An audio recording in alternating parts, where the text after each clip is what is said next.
Okay, we're live on YouTube.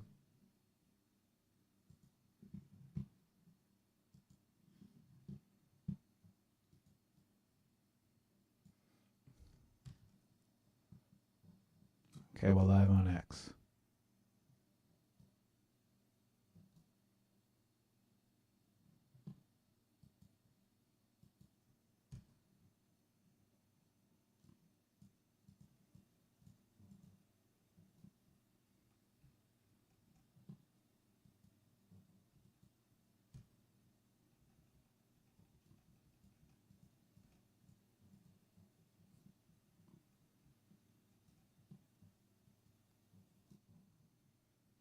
Okay, link is up on X.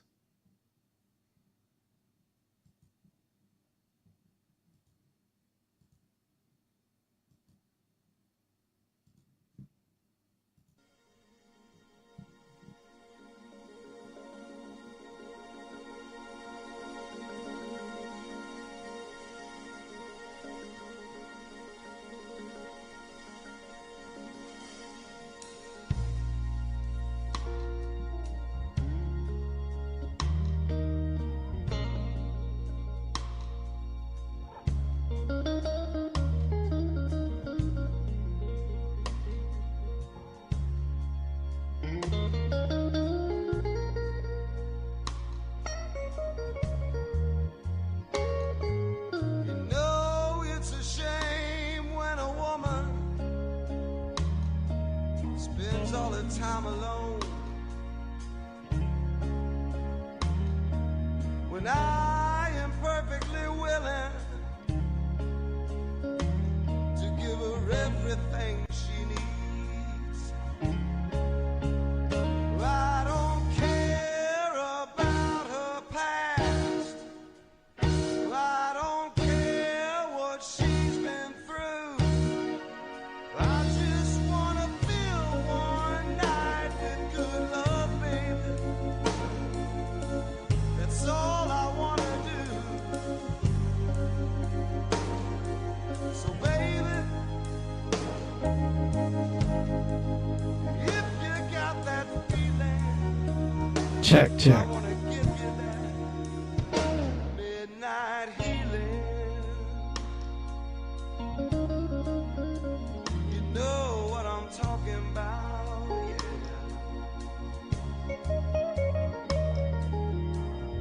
Just turn the lights down low.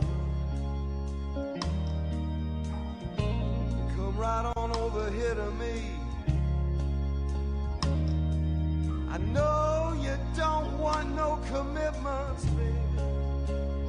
I just wanna set your body free. And I don't care what's going on in the night outside my door. I just wanna get your head right, baby. Give you all the love I got for sure. So baby, if you've got that feeling, you know I wanna give you that midnight healing. Oh, I just wanna make love to you all night long.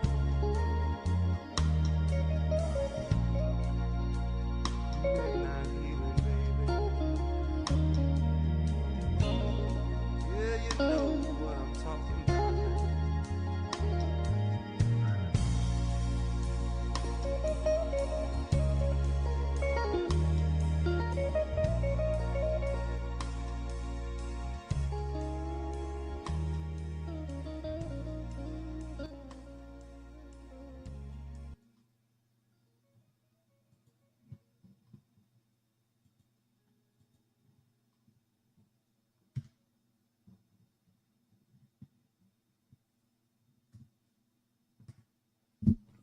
Okay. Check. Good morning, you all. Welcome. Pretty sure.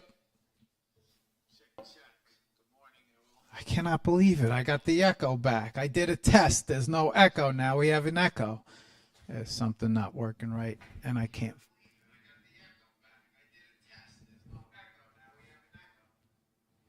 What is going on? This has got to be something with the broadcasting. Something changed. All right, I can't worry about this right now. I think we're all right. Clear enough to go ahead. Let's clear enough. We're not worried. I'm not worried about this. Let's go. All right. Welcome, everybody. Sorry about the late start. We're having some technical difficulties this morning. We're going to run a little bit of a shorter show just to make sure that, believe it or not, at 11 I have my drip orientation today. So I was told that I need to be on time. So aside from some small issues, I don't want to take up that much more time. I want to get started right away. So this is an artist that I've wanted to introduce and have on the show for a while. We had a little technical difficulties getting a video feed from him. However, we do have his photo up for the show, which is going to work out perfectly. He's not best when it comes to speaking English, so this is our second show where we're going to introduce a translator. We should have Sam in the background. Let's check in with Sam. Sam, are you there? Bro, I'm here, man. I'm here. What's up, everybody? Honored to be in the Hour of Power for another time. As a translator this time, it feels good, though. It feels good, but hello, everybody. Let's do it. Okay, so all right, everybody, welcome to the Hour of Power. It's episode 376. If you're good at something, never do it for free. So we have Ershad with us tonight. Today, tonight for others, today afternoon for others. But you guys know how HOPE works. It's always HOP East, where we celebrate and have a conversation with and show off the art of artists all around the world. You guys know that we have some difficulties getting them on Monday night, so we choose to do it Friday morning. But now, coming in from Iran, let me bring him up. And, okay, hang on. Let's double screen it. Let's make sure we got everything going right. So, let me tell you, if anything else could possibly go wrong, it would right now. But that's the beautiful thing about live, y'all. Lives are birth under fire. Ershad, hello, welcome to the show. Sam, let him know he's live, let him know he's on, and welcome him to HOP East. For sure, man. پروفسور ارشاد سلام، شما الان لایوین. لطفا با همه سلام کنید، صحبتی دارید بگید که شو رو استارت کنیم دیگه. بفرمایید. سلام به همگی. خوشحالم که بینتون هستم. سلام مارک عزیز، سلام سم عزیز و تک تک دوستانی که در خدمتشون هستم. خیلی خوشحالم که بینتون هستم. برای من باعث افتخاره. So Ershad just said he's like, first of all, super honored to be here. He said, hi, Mark. Thank you for inviting him. And also he said hi to everybody who's listening to him right now. He says it's an honor for him to be here. And it's like super excited to have the show running.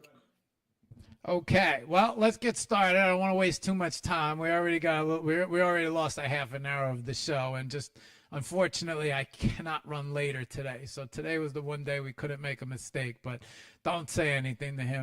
We don't need anybody to know that.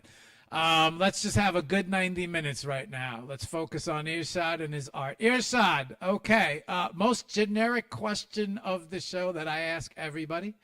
I hope Sam has his pen and pad ready, but why don't you tell us a little bit about yourself and give us like a little breakdown of your art, your art history, and just a little bit about, just maybe educate everybody a little bit about who you are and how you got started, and take it from there, Sam.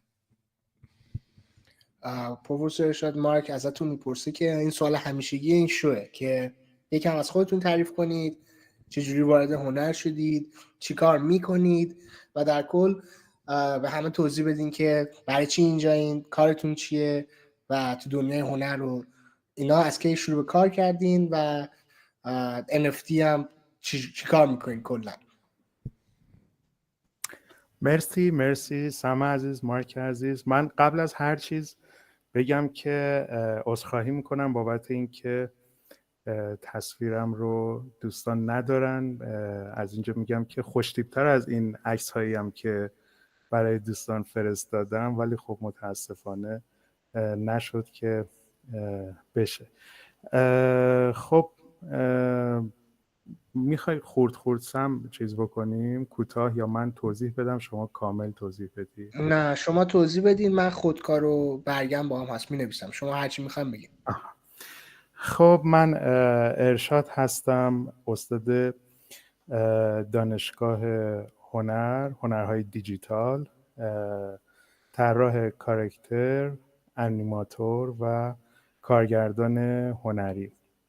حدوداً بیش از 30 سال هست که در زمینه هنر به خصوص به ویژه طراحی و نقاشی فعالیت میکنم به صورت حرفه‌ای و طراحی استوری بورد و کانسپت هم تجربه 2 کار سینمایی لایو اکشن داشتم که اینها تونستن جایزه های خوبی از جشنواره‌های معتبر بگیرن. یکیش فیلم سرو زیر آب بود و دومیش هم منطقه پرواز ممنوع بود که استوری بورد و کار کانسپتش در اصل با من بودش. خب آثار هنری من تو این سالها در نمایشگاه‌های زیادی به نمایش در اومده و در جشنواره‌های متعدد هنری، به خصوص جشنواره‌هایی که حالا روی کرده انیمیشن و هنرهای تجسمی داشتن، تونستم افتخاراتی توی این جشنواره‌ها کسب بکنم. ورود من به عرصه هنر خب از سن خیلی پایین بودش. من از سن 12 سالگی به صورت خیلی آکادمیک طراحی رو آموزش دیدم و به شدت علاقه‌مند شدم به این حوزه و از همون سالها در کنار درس این رو رها نکردم و با من بود و تا اینکه وارد دانشگاه شدم. من تحصیلاتم رشته گرافیک هستش، فارغ التحصیل ارتباط تصویری، گرایش عمومی، رشته گرافیک هست و بعد از اتمام درسم به خاطر طراحی که کار میکردم جذب شاخه انیمیشن شدم و تقریباً 21 سال میگذره از اون روزی که من وارد این شاخه هنر صنعت شدم و به صورت حرفه‌ای اونجا فعالیت کردم. ورود من به عرصه انیمیشن هم با طراحی کاراکتر شروع شد که بعدش طراحی فضا رو کار کردم و بعد همینطور استوری بورد و لی‌آوت و انیمیت و شاخه‌های مختلف انیمیشن رو من توش فعالیت کردم. بعد دعوت شدم برای تدریس به دانشگاه تقریباً 15 سال بیشتر، 17 سال پیش شروع کردم به تدریس در رشته کارگردانی انیمیشن، طراحی کاراکتر و نقاشی دیجیتال که دانشجوهای زیادی بودن که با من کار کردن. الان توی دنیای NFT فعال هستن که یکی از حالا مثلا مشهورترینشون رو بخوام اگر نام ببرم ماد ماراکا هست با آیدی ماری که وکسل آرت کار میکنه و تونسته کارهاش فروش بسیار خوبی داشته باشه و در میادین حالا مشهور نیویورک به نمایش در میاد و تونسته فروش خیلی خوبی تو این بازار داشته باشه.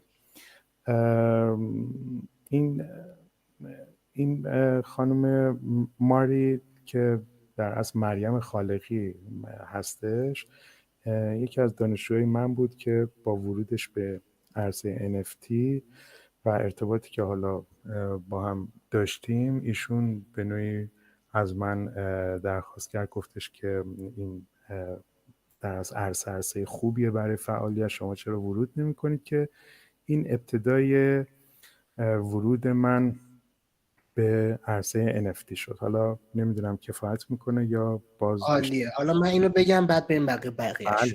مرسی. Yo, first of all, man, thank God I got my patent paper. I told you, right? I told you. Yeah, man.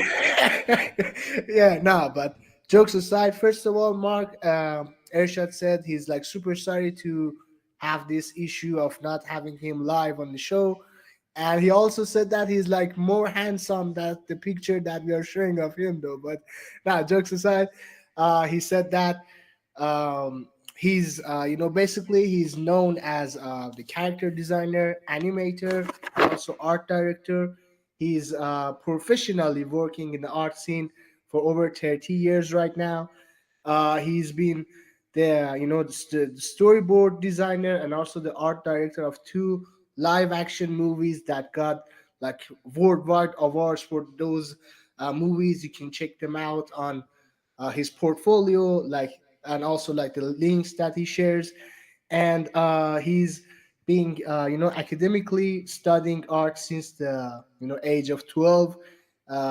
He very passionately works in the art scene, and after that, when he got to the university, he studied graphic design. And after he got graduated, he got into the animation industry and worked as the character designer and like the art director, as I said. And the funny fact is that he's the professor and teacher of lots of Iranian well-known NFT artists right now as well. He mentioned a few names. One of them is Mariam Akhlaqi, she's like very well known, and she is basically the reason that Ershad also joins the NFTs as well. She was because as I said, she was his student, and then she said, "Yo, professor, why don't you just join this, kind of industry and NFT scene as well?" So basically, she's the reason that he joined, and yeah, that's basically whatever Ershad just said. And any other questions? Let's do it, Mark. Okay, so interesting, right? Because his art speaks volumes. You could see his experience when it comes to his art. Definitely one of the more seasoned digital artists that we've had on the show so far. In my opinion, his art and his style is flawless. Everything that he seems to come up with is I'm a big fan of, right? His art jumps off the page at you. So question, how now I understand that he's a professor and that he teaches art. I would I'm going to be honest when I say that, like, if I was looking to join a class, I would look for Ershad to be my professor. That is hands down. That's something that I would want to learn from him.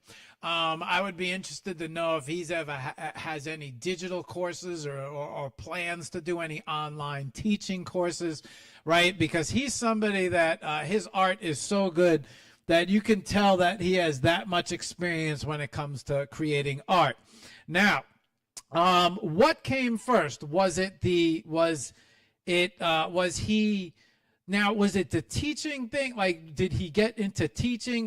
Did he become a professional teacher first? Well, he's a professor, right? And now he's teaching his art to others. Or was he, like, how did it happen? So what I'm trying to figure out, Sam, is how did it happen? Was he always an artist from when he grew up? I understand he has 30 years experience, but was his plan to teach art? Or did he transition into teaching art?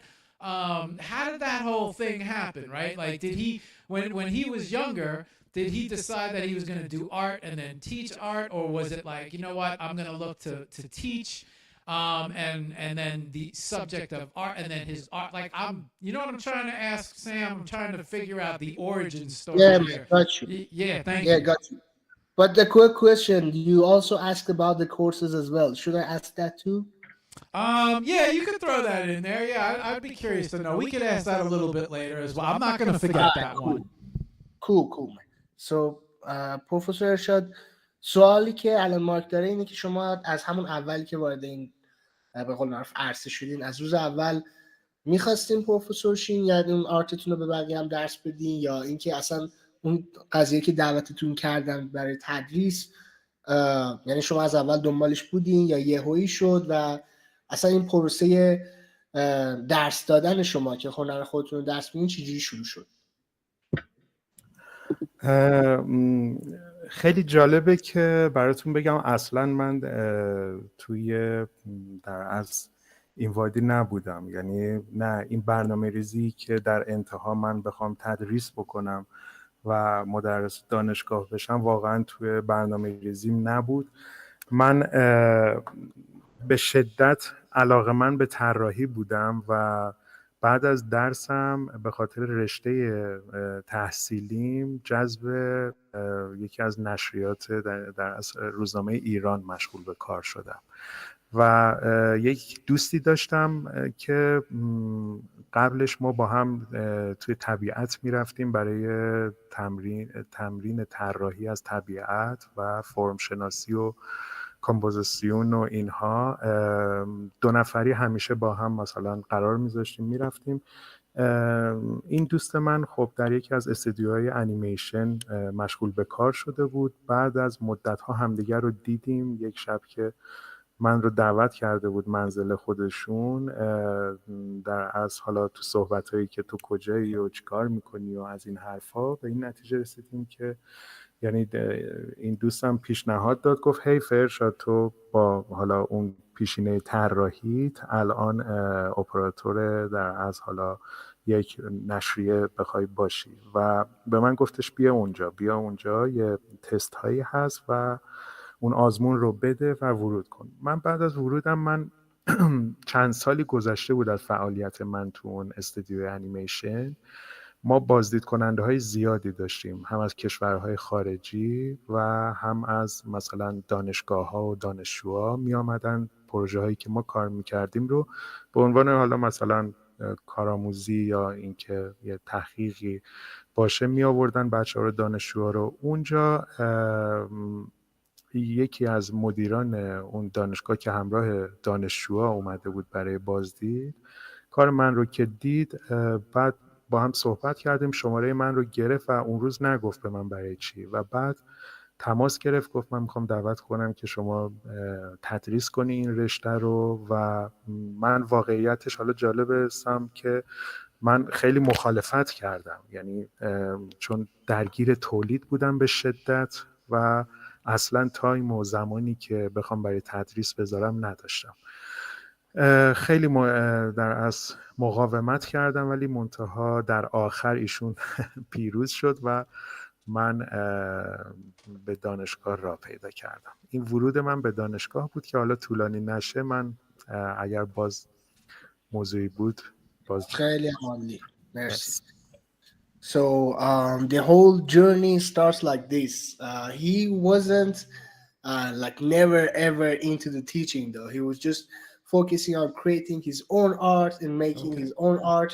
But after like he got graduated from university, and based on the the courses that he passed and stuff, he worked in an like newspaper agency and stuff where they do like the newspaper and stuff. And he also got a friend that they kind of grew up with each other, that both of them are into art, and they used to like hang out with each other in like nature and stuff, trying to figure out the forms of nature by drawing them, and just drawing in the nature.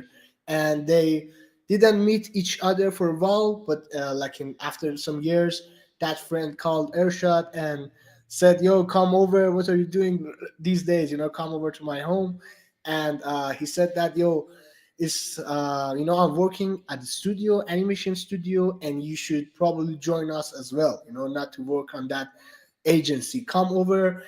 And Ershad joins that animation studio, and there was the place that they were like super busy on producing animations and creating like characters and stuff. And in that studio, they got visitors from not only like Iran, but also visitors from other countries as well. Some universities from other countries, and also universities and students from Iran also visit that studio to kind of be educated about the animations, the process of how the animations are done and stuff. And during one of those visits, the boss, the CEO of one university, saw Ershad and he really likes his style and stuff.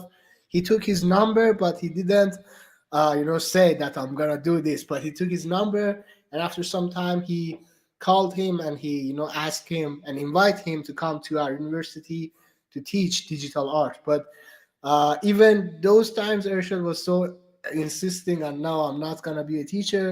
I'm gonna, do my own thing. But they go back and forth, and finally, that boss wins the conversation, and Ershad joins the university as the teacher. Okay, so that's interesting right there. Now, Sam, do I have this correct? Are you calling him Professor Ershad when you address him? True, man. That's true, Okay, because okay, he's the professor. I hear it. So I'm going to start calling him Professor Ershad. Bro, I'm still, man. I just graduated from graphic design myself, so I need to pay my respects, bro. No. Okay.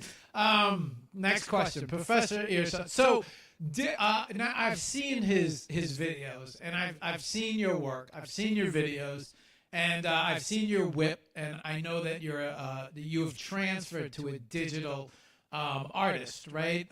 But we didn't always have digital.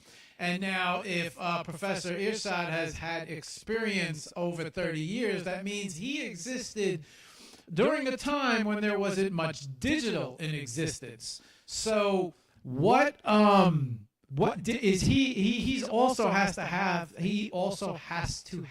experience with traditional art as well, as far as pencils, how did he learn his craft, right, as he was growing up before he started doing learning digital?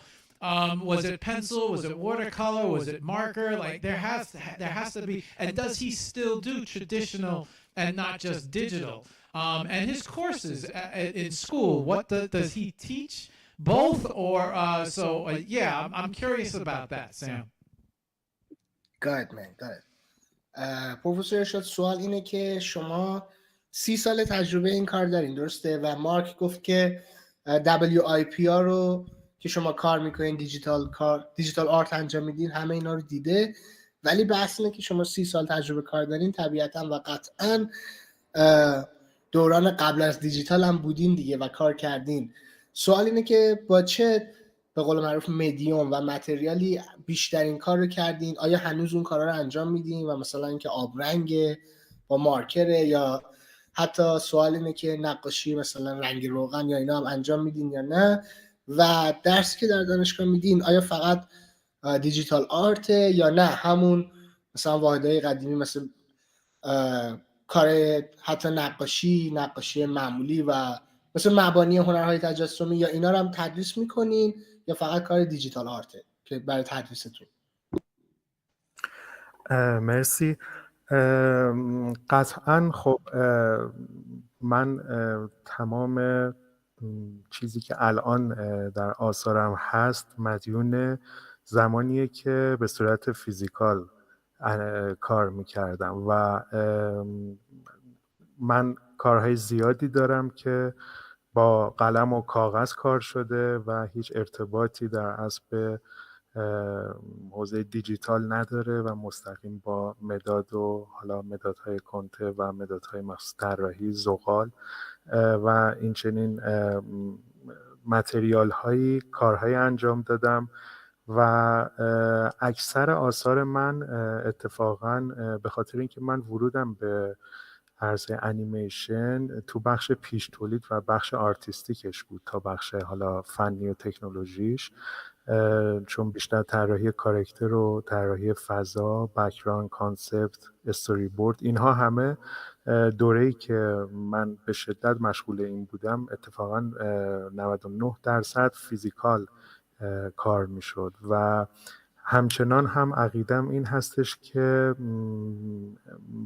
بحث فیزیکال کار کردن تجربیاتی داره که واقعا نمیتونیم منفک و جدا از این بدونیم که مثلا خیلی ها عقیده دارن که مستقیم یک هنرمند میتونه با مبحث دیجیتال کار بکنه، میتونه کار بکنه، منتها اگر پشتوانه فیزیکال کار کردن رو داشته باشه مطمئنا از لحاظ خروجی کار خروجی بهتری و غنی‌تری خواهد داشت.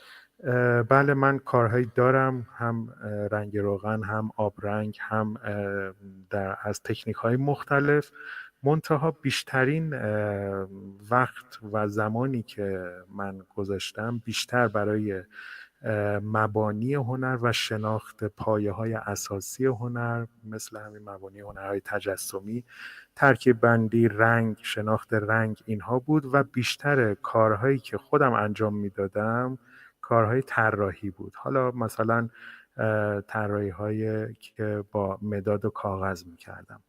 من کانسپت خیلی از انیمیشن ها رو طراحی دستی و روی کاغذ مستقیم کار کردم. به شدت ذهنی کار کردن رو یعنی بلدم و کانسپت خیلی از پروژه های انیمیشن رو من از ذهنم و با حالا اون گذشته‌ای که داشتم، اون سفرهایی که میرفتم، تحقیقهایی که میکردم تو دل طبیعت، طراحی‌هایی که میکردم، روستاهایی که میرفتم و همونجا سینه به سینه طراحی میکردم، از اونها یه انباشتی داشتم که به شدت توی کارهام به کار میومد.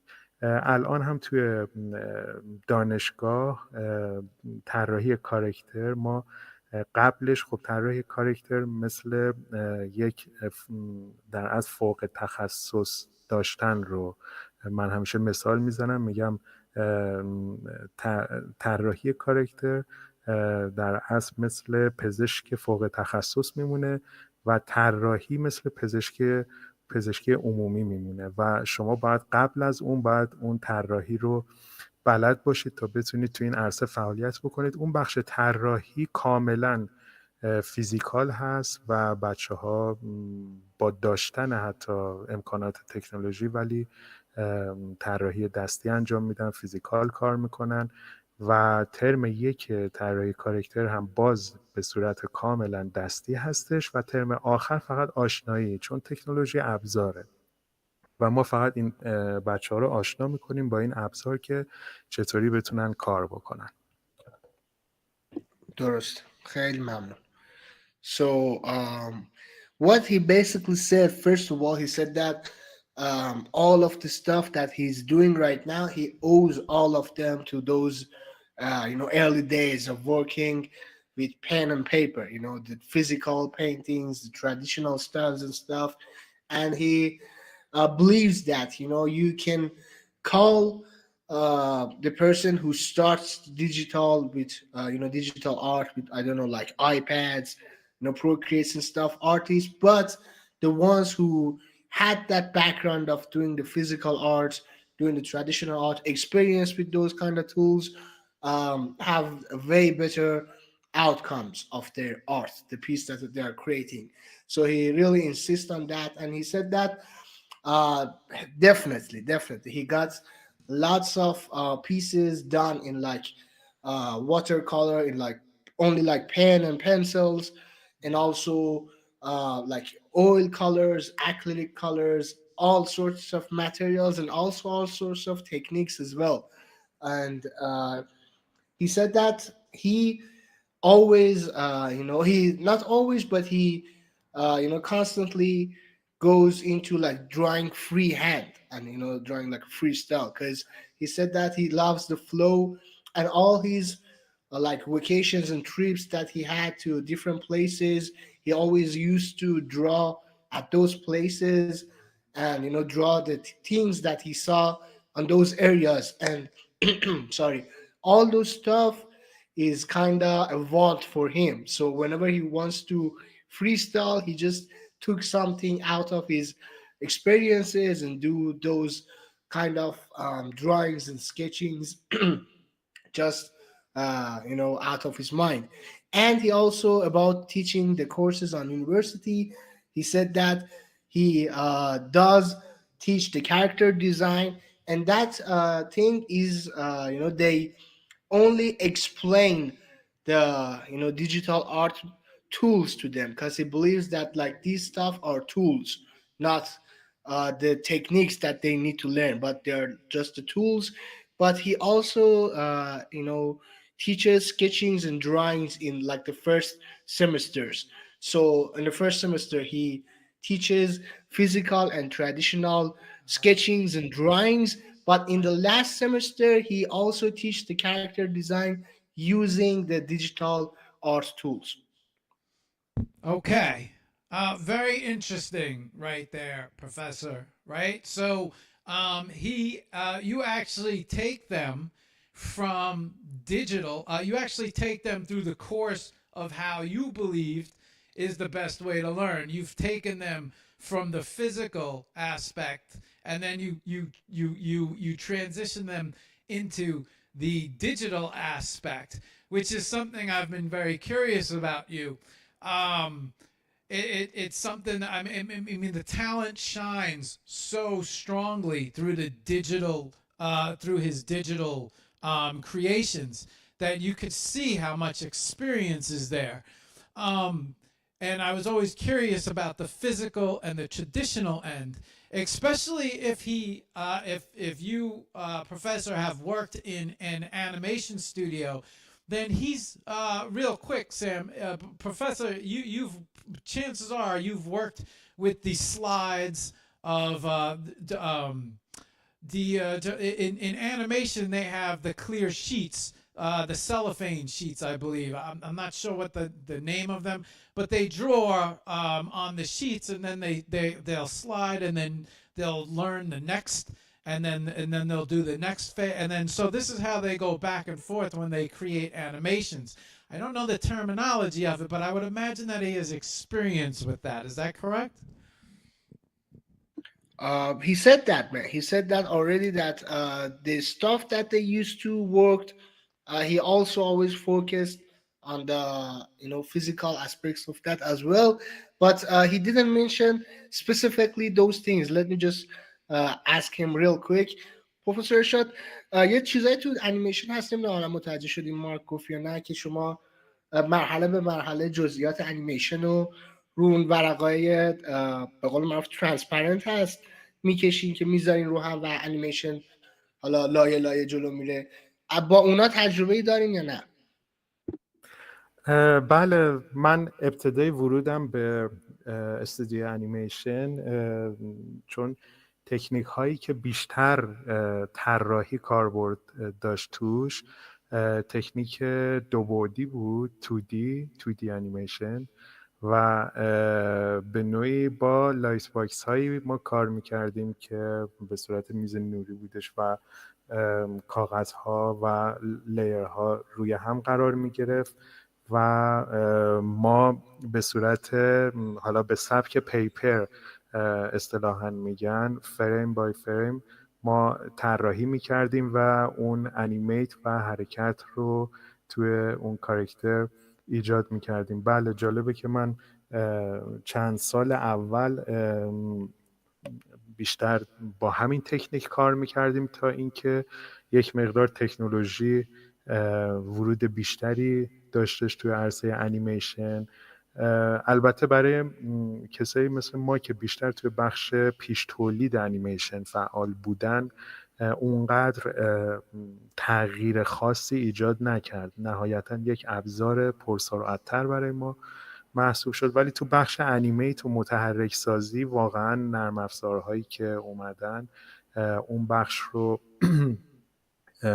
در اصل یک مقدار کمک خیلی زیادی کردن به اون بخش توی انیمیشن تولید مجموعه و سریال منظورم هست. منتها جالب اینجاست که هنوزه در حال حاضر هنری ترین انیمیشن ها و ارزشمندترین انیمیشن هایی که تو فستیوال ها و جشنواره های معتبر دنیا الان های رتبه و دیده میشن، انیمیشن هایی هستن که با همون سبک 2D انیمیشن و فریم بای فریم طراحی میشن و حداقل حتی هم از نرم افزارها برای این تکنیک کمک گرفته میشه، ولی خروجیه که بیننده همون حس رو از دیدن اون فیلم داره. بله، به نظر من انیمیشن ناب و اصل انیمیشن که روح انیمیشن توش دیده میشه همون انیمیشن دو بعدی و فریم بای فریم. خیلی ممنون. So yeah, he said that basically the first few years of his career at the animation studio was doing exactly those stuff, you know. But the thing is that he also like mostly works in pre-production stuffs. So he like, for example, he does storyboards and he does like the only like the character designs, not in like animating those stuff. But you know, those times that he did I those got it. things, yeah, I got you. yeah, he Go exactly, ahead. Go ahead, Sam. Finish. I got you. yeah, he does those kind of stuff and doing like 2D animations and you know drawing each layer by layer and as he called it frame by frame and you know how the animation goes. But with technology coming like each year, like developing stuff and things like that, the you know the process of the things got very faster. You know, the team can animate those things like very faster, very like even better. But he said something like really interesting. He said that even till today, the animations that are shown in like worldwide festivals and like awards and you know competitions, even the judges will have a special eye on the animations that are still doing on paper and frame by frame and layer by layer. And he said that like in the opinion of the most of experts worldwide, that's the pure animation, you know. Definitely technology helps a lot by, as I said, like fasting the process, making everything like very smooth and easier. But still, the experts believe that those kind of animations to draw them on paper and doing them frame by frame is the purest form of animation, and even most of the awards goes to them. Yep, that's all he said. Okay, so really interesting, right? I'm curious about this. As the world turns and as we move more and more into a tech age, AI, things of that nature, um, I almost feel like I understand what he's saying about the pureness of the animation, and I get that because it starts from your hand to the pad, right, to the drawing book, to the sheet of paper, and then it from there, character development, storyboarding, then the story from the storyboards to the character development. Then they probably either 3D or 2D. Then they animate. They animate sheet by sheet by sheet. That's a very old. That is truly the original way of creating. And now I would imagine that he is familiar with After Effects. I'm sure that he animates in After. I'm sure he probably uses. They might even have a special program for this. I don't even know if it's Adobe. There might be programs, but as we transition now more and more digitally, does he feel that the traditional way is going to get erased or disappeared due to all of the new technology happening? Does he feel that AI might be a threat to that old traditional way? I agree with him, right? If spray painting, right? You can't. You might be able to type into AI, Sam, and Professor. You might be able to type in, hey, I want spray paint on a wall, but like does that truly mean that you mastered the craft? Or you might be able to do it on Photoshop with your hand, but does that mean you've mastered the craft with actually going out and creating it physically on a wall and understanding how all of the different pens, inks, papers, how everything translates? There's a certain touch, a certain feel. You pick up a certain pen. And then maybe you find your favorite tool to work with, which creates the best piece of art or the most comfortable, a certain piece of paper that you like to draw on. Does he feel that this new technology is going to erase or possibly make the old traditional way? Or does he feel that the old traditional way will always be taught throughout time? Does he think that there's going to be any effect with the new technology? Yeah, I'd be curious to know that, Professor. Got it. پروفسور شد مارک میگه که طبیعتاً همه اون پروسه‌ای که آدم طی میکنه با کار فیزیکال که مثلا قلمش رو انتخاب کنه، بافت کاغذ رو انتخاب کنه، همه اونا باعث میشه شما به یه درجه از استادی توی کار خودتون برسین. ولی سوال اینجاست که با پیشرفت تکنولوژی و همه این نرم افزارهایی که داره میاد، حالا افتر افکت هست، مثلا موهو هست، همه اینا که دارن میان و حتی اضافه شدن AI، آیا به نظر شما AI و این برنامه ها میتونن یه روزی کاملا جای مثلا انیماتورها رو و اون پروسه خلق کردن انیمیشن رو بگیرن یا نه؟ و میتونن اصلا به قول معروف جوری که مارک گفت این بود که پاکش کنن اون روال سابق و کلا همه چیز 0 تا 100 داخل انیمیشن باشه، داخل نرم افزارها باشه و حتی داخل AI باشه، یا نه اون تجربه قبلی همیشه میمونه و اونه که باعث حتی پیشرفت بقیه کارا میشه؟ میخواد نظر شما رو راجع به کلا پیشرفت تکنولوژی توی انیمیشن بدونه. مرسی.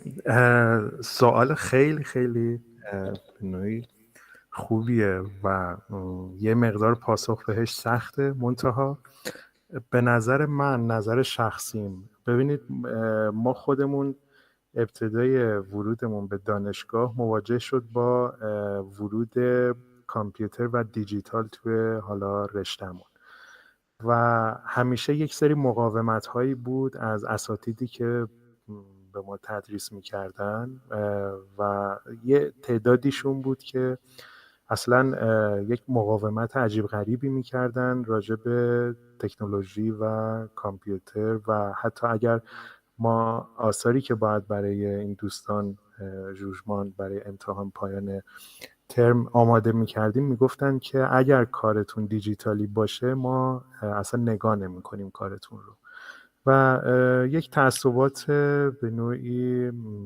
حالا بی‌منطقی وجود داشت و یک مقاومت‌هایی وجود داشت. یک سری هم بودن که نه قبول کرده بودن این موضوع رو. حالا به نظر من با تجربه‌ای که از اون دوران دارم، نظرم کاملا شخصیه.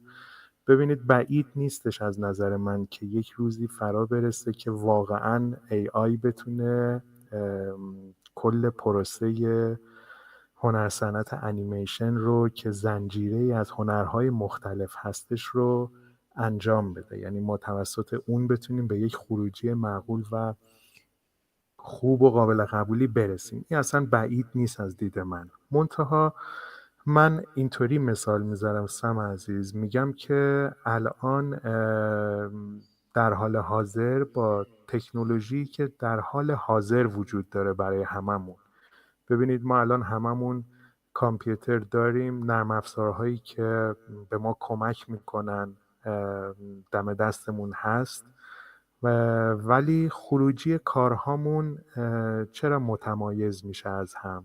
خب ما از لحاظ تکنولوژی همه یکسان دسترسی به یک سری ابزاری به اسم تکنولوژی رو داریم، ولی خروجی کار من با خروجی کار دوست دیگه، همکار دیگه متفاوته و در انتها اون ایده و اون خلاقیت حرف اول رو میزنه. ببینید به هر صورت AI هم همین مسیر رو خواهد رفت.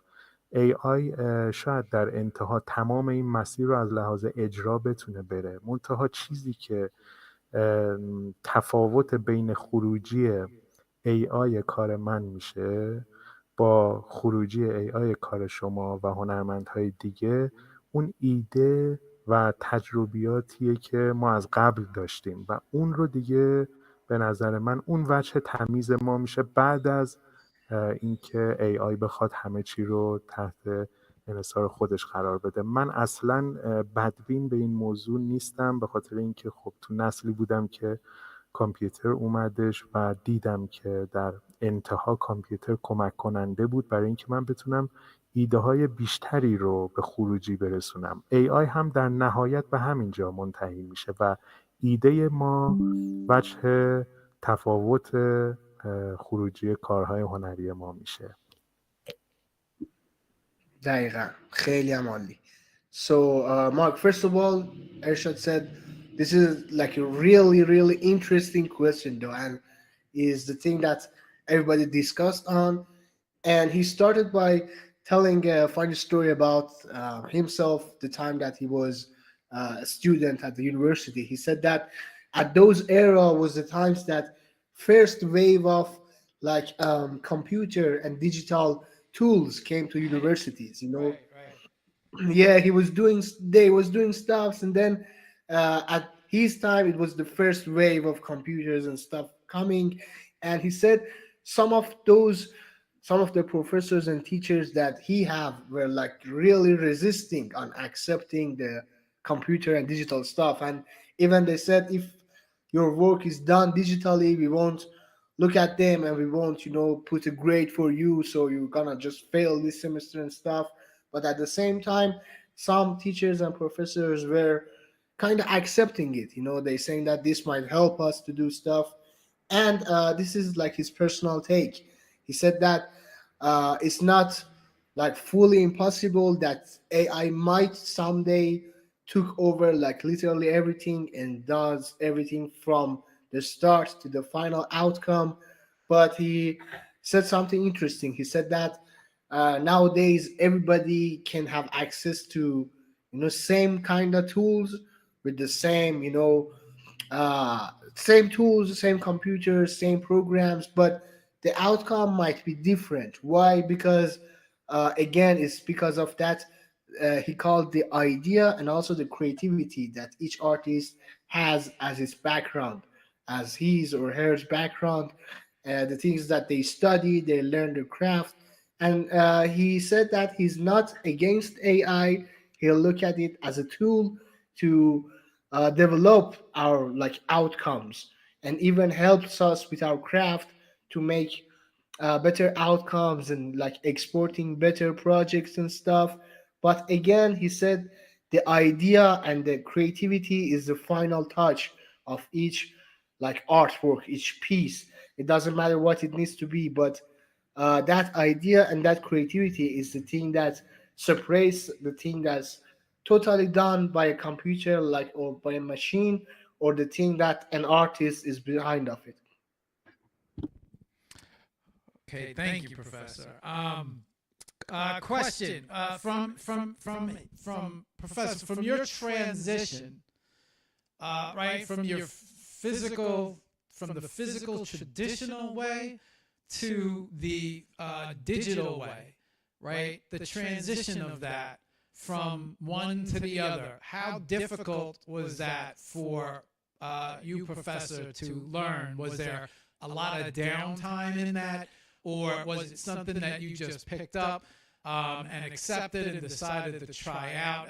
The professor seems like a very, seem like you understand the technology very well, especially being part of the NFT scene, understanding the exchanges, the wallets, uploading, minting. You know, it has pretty decent grasp on it. And then I've seen his videos, I've seen your videos, when it comes to creating these digital pieces. And so it's clear that he has a lot of experience, a lot of knowledge, a lot of understanding, which has probably been built up through the years. But how was the transition for him? Was it a difficult transition to transitioning from traditional and physical to the digital? Did he find much difference between the two? Or did he eventually find balance and say, well, you know what? I do it good, great over here, right? And now I do it good, great over here. And so I know my art transitions very well through this digital medium, even though it's not physical, right? Yeah, I would love to know that. Thank you. Yeah.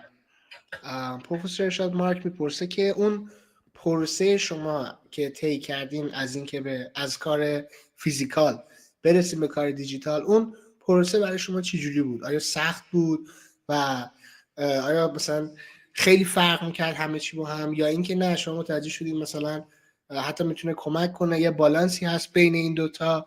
و چون میگه که شما چون تو NFT هم کار میکنین با مباحثی مثل هم مینت و ولت و آپلود کردن کارا و اینها آشنایی دارین، ولی سوال اینه که اون روزای اول که میخواستین این پروسه تبدیل شدن از مثلا یه آرتیستی که فقط با فیزیکال کار میکنه تا برسیم به یه جایی که از ابزار دیجیتال هم کار میکنه، این پروسه برای شما چجوری بود؟ بله مرسی. در واقع بخوام حالا یه مثال سینمایی بخوام بزنم، یک جورایی کات محسوب نمیشد که یه شوکی به ما وارد بکنه، به خود من حداقل، و مثل فید این فید اوت بود. یعنی با یک حالا ملایمتی ورود کرد و خب شاید کسایی که میگم دو نوع طرز فکر داشتیم توی ورود تکنولوژی، یکی که خیلی خب متعصبانه نگاه میکردن و مقاومت میکردن، یه تعدادی هم بودن که من فکر میکنم توی این دسته قرار میگرفتم، مقاومتی نداشتم و همیشه عقیدم این بودش که در نهایت اینها همه ابزارهایی هستن که به ما کمک خواهند کرد و اون ایده ها و محتوایی که زاویه دیدی که هنرمند نسبت به یک سوژه و یک موضوع داره اون ارزشمنده. حالا اینکه ما تعصب داشته باشیم که مثلا تکنولوژی رو پس بزنیم، نه، چرا اینجوری باید باشه؟ این داره به ما کمک میکنه. اگر من توی طول ماه میتونستم به عنوان مثلا 10 تا از ایده هام رو به صورت فیزیکال به خروجی برسونم، حالا میتونم مثلا تعداد خیلی بیشتری از ایده هام رو تو طول اون زمان به خروجی برسونم. پس مقاومت من بیهوده است. نه، برای من به شخصه به شدت لذت بخش بود و هیچ موقع نگاه صفر و صدی من نداشتم و ندارم. هیچ موقع نمیام بگم که قطعاً فیزیکال همه چی هست و یا قطعاً دیجیتال و یا AI همه چی هست. به نظرم هر کدومشون در جایگاه خودشون میتونن ارزشمند باشن. من رها نکردم دنیای فیزیکال رو و دنیای دیجیتال رو هم پس نزدم. به خاطر همین با یک شیب ملایمی من پذیرفتمش و هیچ مقاومت و تعصبی روش نداشتم و الان خیلی خوشحالم و الان این رو تکنولوژی رو که انتهاش الان مقوله‌ای که ما باهاش الان روبرو هستیم خب مبحث AI هستش، من این رو کاملا میپذیرم و به نوعی اتفاقا هیجان زده این هم هستم که شاید یک دربی رو برای من باز بکنه که بتونم خیلی راحت‌تر و بی حد و مرز بتونم تخیلات و حالا اون محتوای و ایده پردازی هام رو به نتیجه مطلوب برسونم. So Mark, he uses some cinematic terms to answer your question. I found it like really interesting. He said it wasn't like a cutout scene or cutout transition, you know, to being like a physical one to just boom turn into a digital one. He said that it was like a fade out and fade in transition. It took time, right? Exactly, man. Exactly. And he said that Again, he goes back to the story that he told us about the experience that he had with his own teachers and professors. He said that there were like two types of people: one who fully resist on accepting this digital stuff, and the ones who kind of accepting that. And he said that it's funny how even those the people who resist on accepting the digital tools, they were the ones who kind of fade out. You know what I'm saying? He said that it's developing your craft again with these tools, and he said again he sees these digital tools as a as a tool. It's not something really different. You are doing your own thing, but this is a tool that comes into your life. And he said that he's like super happy about accepting the digital one. He considered himself in that group of the people who accept it in the first places and start to learn them in those first and early days. And he's super happy about that. And he even brought up something about AI. He said that he's eventually he's actually super excited as AI itself. He said that maybe and might AI might open some doors for him to create even better outcomes, better things. Again, he said that is the only matter of creativity and the idea behind each artist to have the best outcome. And yeah, basically that's it. He said that again, it wasn't something like really this and that. It was something, as you say, takes time to develop his crafts from being physical to the artists who use digital tools. He said he's happy about that. And eventually, again, he said he's interesting about all these tools coming. He doesn't resist and has nothing against those, the digital, the digital tools we have, and even the AI tools and stuff. He has nothing against them, and he looks at these things as a tool for artists to even create a better outcome of their pieces and artworks. All right. Thank you very much. Interestingly enough, thank you, Sam. Interestingly enough, Professor, your style makes a lot more sense now, right? Because of your experience when it comes to working in the animation film sector of your life.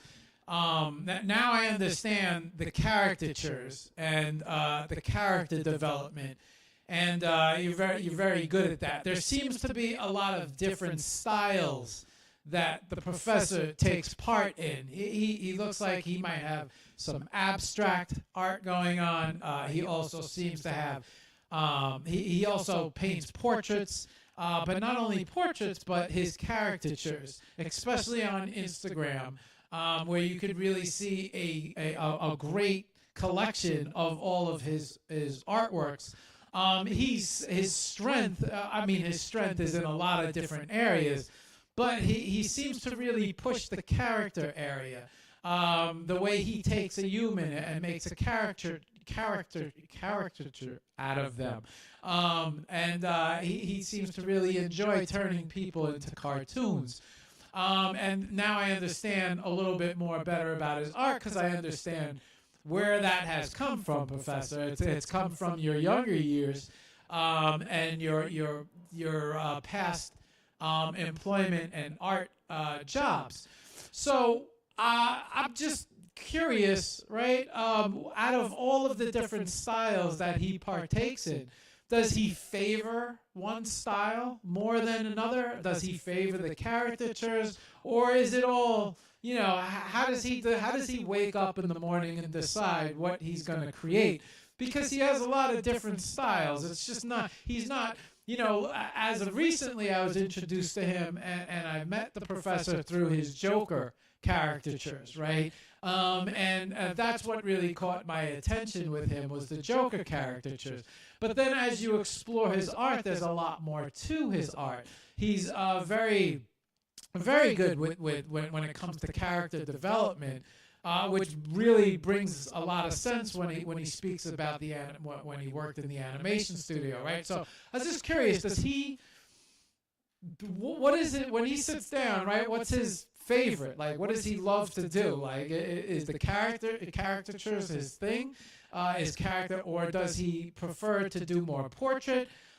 Does he prefer to do more abstract? I mean, he's got a lot of different styles that take place. When you scroll through his art, you can see them. So I was just curious what perhaps I know him best through his caricatures, right? That's how he promotes a lot through the NFT world. But then now going through all of his artwork and seeing his full portfolio, and I'm sure there's a lot more that he hasn't posted, but I was just curious, what does he love to do the best? What does he love to create the best is what I'm trying to get at, Sam. So thank you, Professor. گاچومه. پروفسور، سوال مارک اینه که اول از همه این که الان خیلی بهتر متوجه میشه این که این استایل کار شما از کجا میاد، بر همون تجربه‌ای که شما دارین تو کار کردن تو استودیوی انیمیشن سازی و اینها. ولی سوالی که مارک مشتاق از شما بپرسه اینه که خودش مثلا شما رو با اون کارهای جوکرتون شناخته، پورتری جوکری که دارین، ولی میگه بیشتر که مثلا کاراتون رو نگاه میکنیم، حتی روی اینستاگرام که میرین یه سری کارهای حتی ابستره دارین، یه سری پورتریت از آدمای معمولی دارین و بعد یهو اینا تبدیل میشه به کاریکاتوراتون و اون کاراکتریستیک دیزاینایی که دارین، حتی از جوکرها، حتی از فوتبالیستا. سوالی که مارک میکنه اینه که کدوم یک از این استایلای کار کردن مورد علاقه خود شماست و کدوم از اینا رو بیشتر دوست دارین؟ چون دوباره گفت مثلا شما جوکرها رو خیلی توی دنیای NFT تبلیغ میکنین، ولی وقتی میرین اینستاگرام با کلی مدل و استایل دیگه از کارهای شما آدم روبرو میشه. کدوم مورد علاقه خودتونه؟ مرسی، ممنون.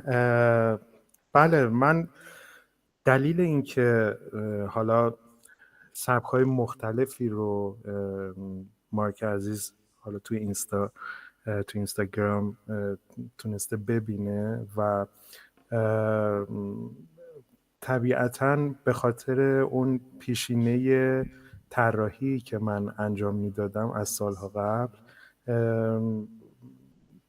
با ورودم به عرصه بازار هنر، خب خیلی از حیطه‌های که مربوط به طراحی میشد و به نوعی اون پایه و اساس اولیش طراحی بود من تجربه کردم.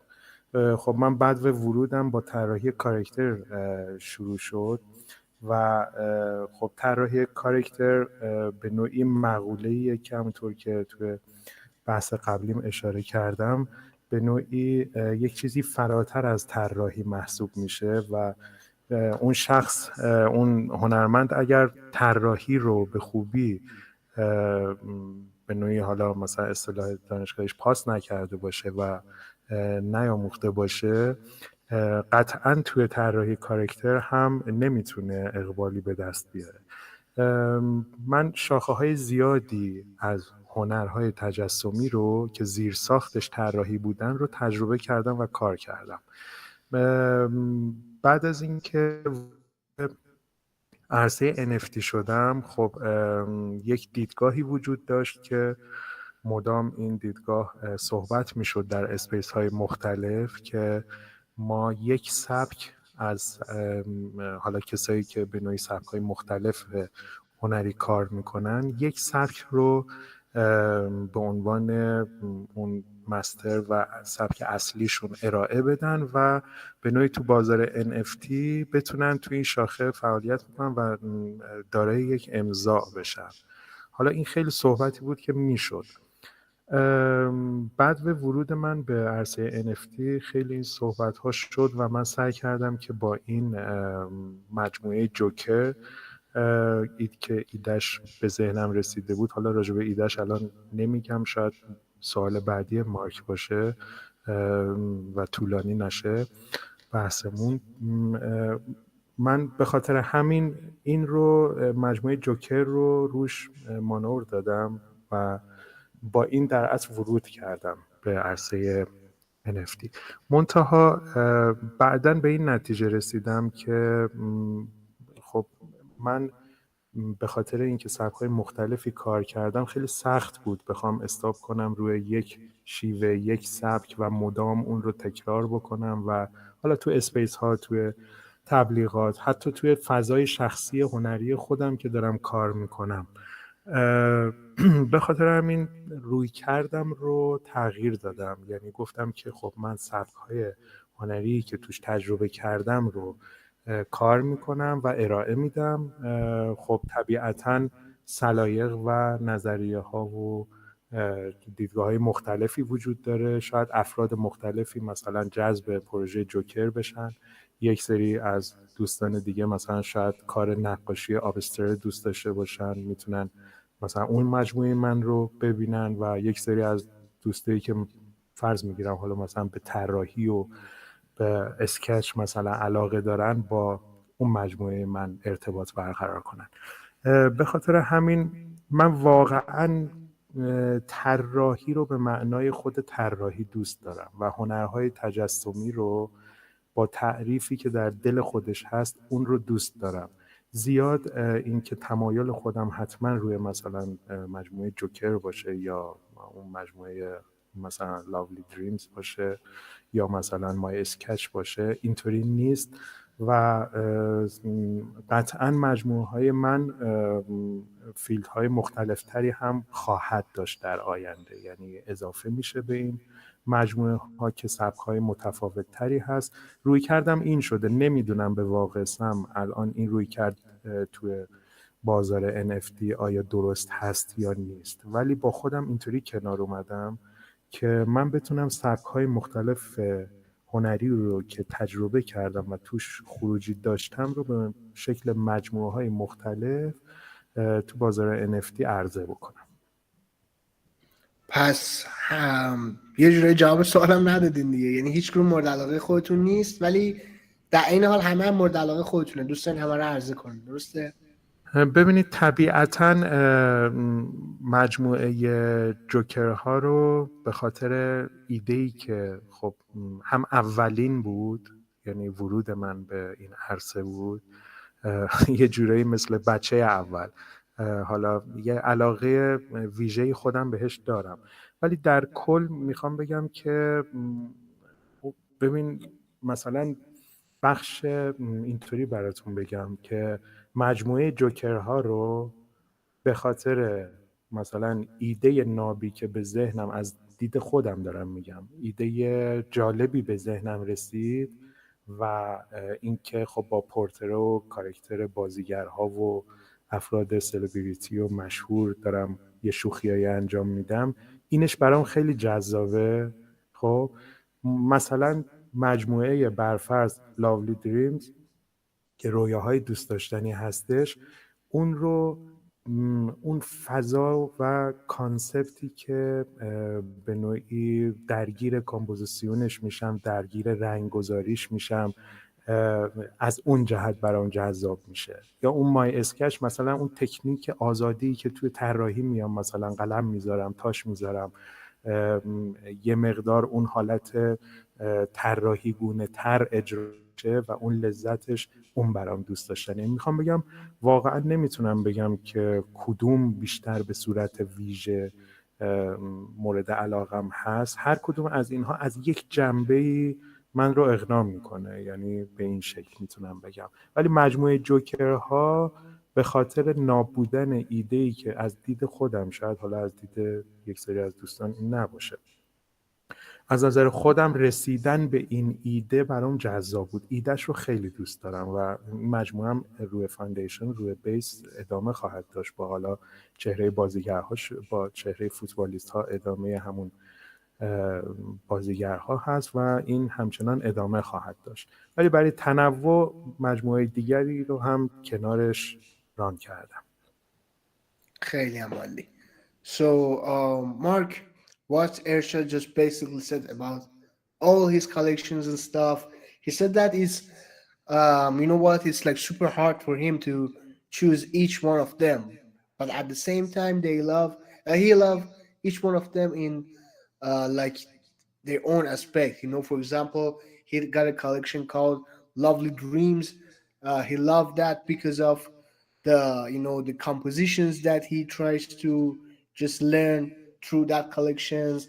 The other collections that he had, the Joker's one, the Joker's was kind of the start, his start to the world of Web3 and NFTs, and he loved that because of the idea that he had to kind of you know um, to kind of not saying making fun of like celebrities, but also like kind of playing with their portraits to put the Joker face on them. He loves that because of the idea, and the other collections that he had for the artistic vibe of it, the touches that he had on the pieces and stuff. He loved each one of those for their own sake of those collections. You know what I'm saying? So it's very hard for him to say which one he like likes the most, and like you said, decide to do that as he wakes up in the morning. But he said that that Joker collection was like the pure idea that he had to kind of play with celebrities' faces and put the Joker's face on them. And as I said, it was his first collection to join the NFT space and NFT scene with that collection.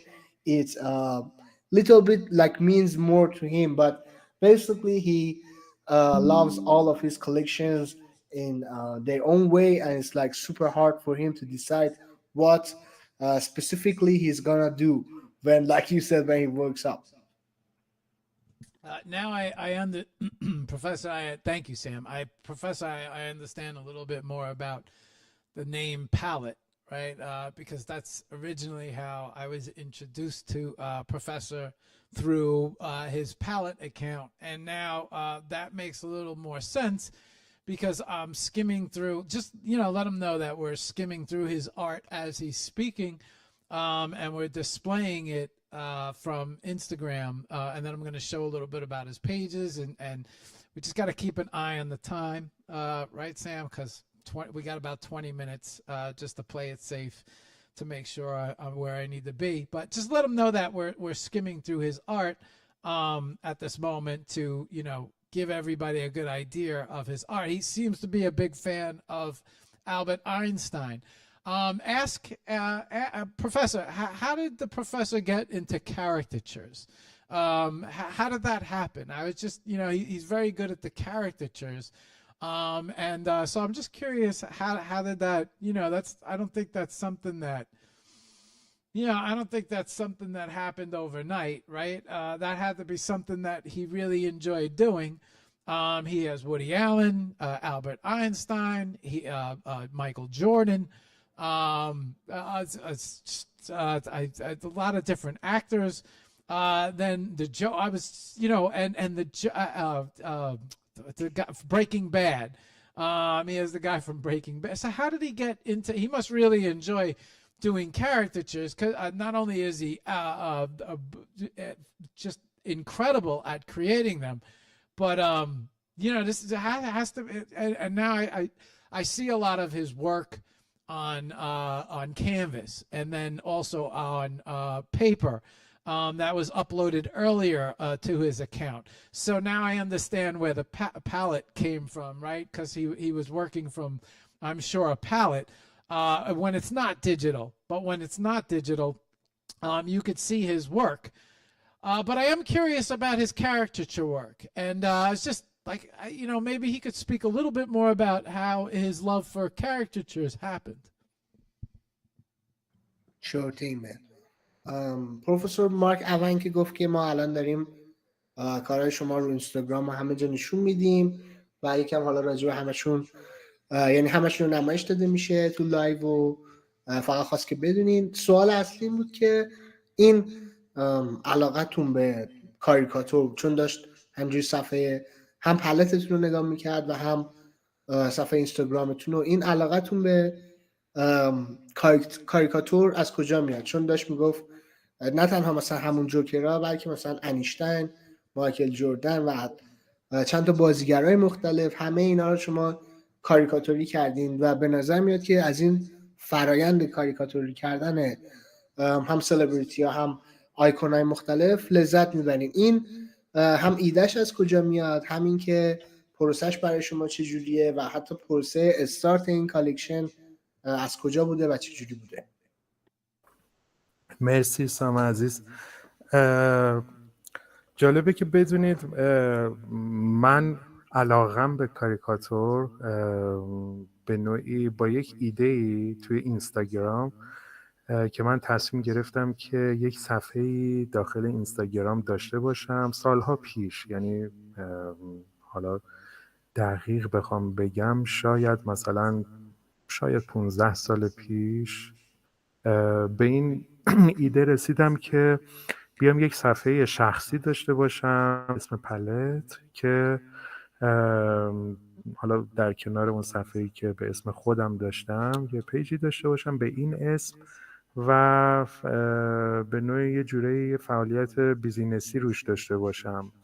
ایده کاریکاتور از اینجا به ذهنم رسید. گفتم که بیام این صفحه رو به این طریق معرفی بکنم که من میتونم کاریکاتور چهره هایی که از دوستانی که دوست دارن سفارش بدن و کاریکاتور حالا اون چهره‌ای که مد نظرشون هستش رو من براشون طراحی و نقاشی بکنم و بابتش حالا اون هزینه‌ای که لازمه دریافت بکنم. یه ایده اینطوری به ذهنم رسید و این صفحه رو تشکیل دادم به اسم پلت.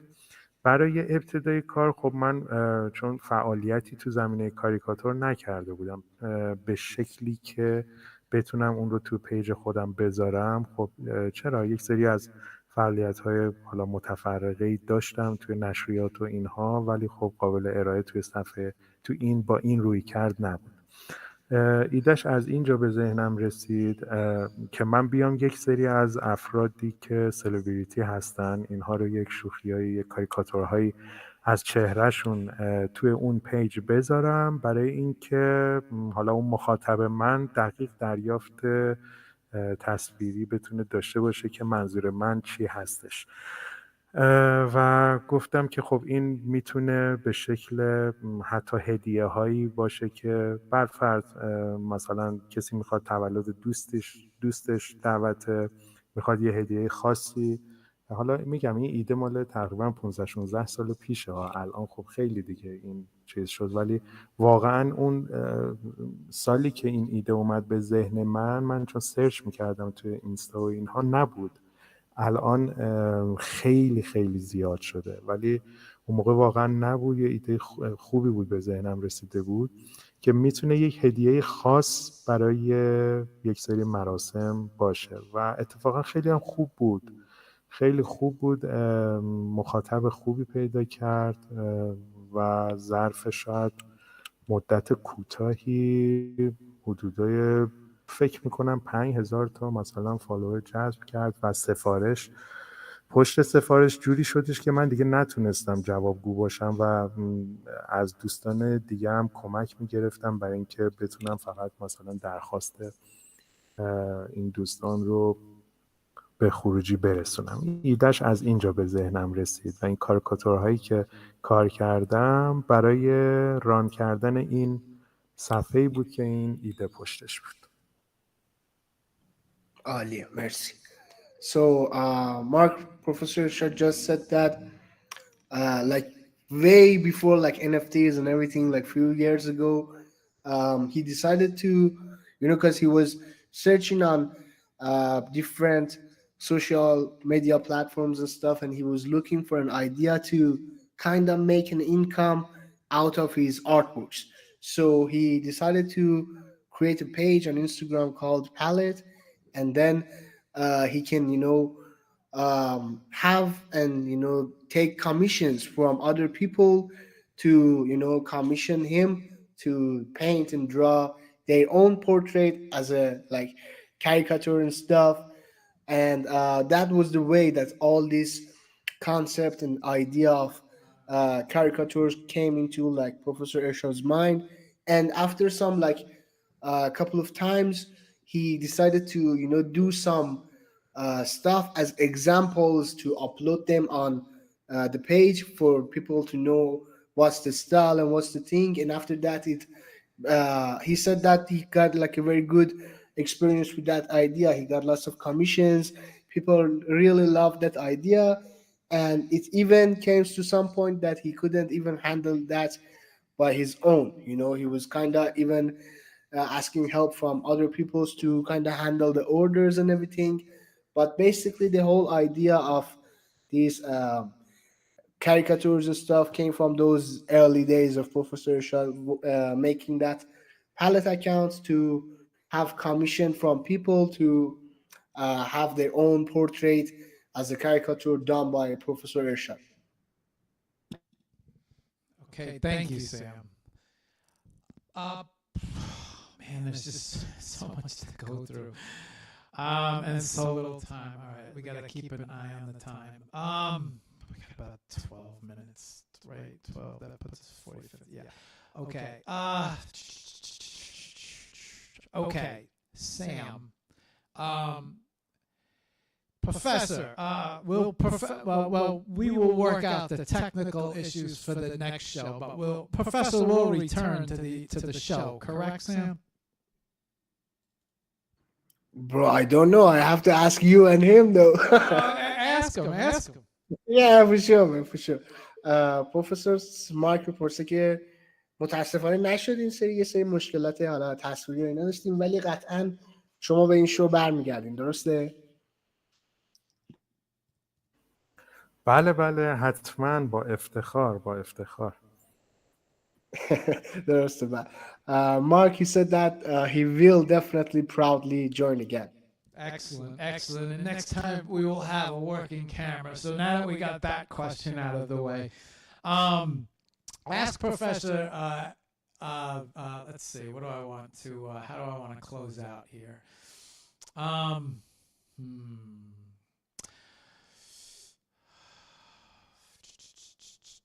Where do I want to go? Because there's just so much to ask.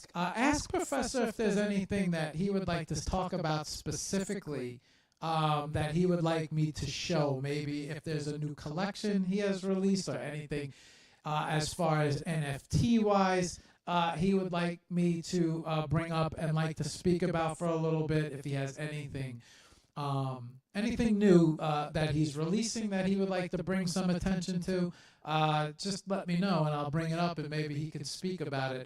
We could speak about the Jokers, but there's, he has a lot of different things up that he has available. So I'm just curious if there's something maybe in particular that he would like to bring attention to.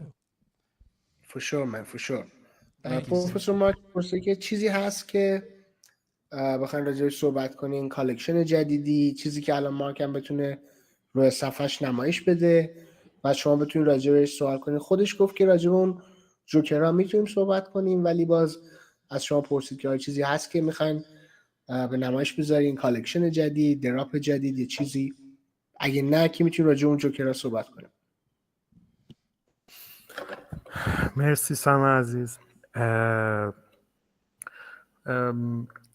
ببینید، من الان در حال حاضر 4 تا مجموعه روی پلتفرم فاندیشن دارم که 2 تا از این مجموعه ها روی چین اتریوم هست، 2 تاش هم روی بیس. مجموعه جوکر رو من ادامهش رو آوردم روی بیس، رو فاندیشن. خب شروعش با مجموعه‌ای بودش که توی آبجکت مینتو لیست شد، ادامهش رو آوردم روی فاندیشن. در کنار اون پیرو همون صحبتایی که کردم برای تنوع کاری، هم تو فضای شخصی خودم، هم اینکه کالکشن های متفاوتی داشته باشم. این 4 تا مجموعه الان در حال حاضر روی فاندیشن هست.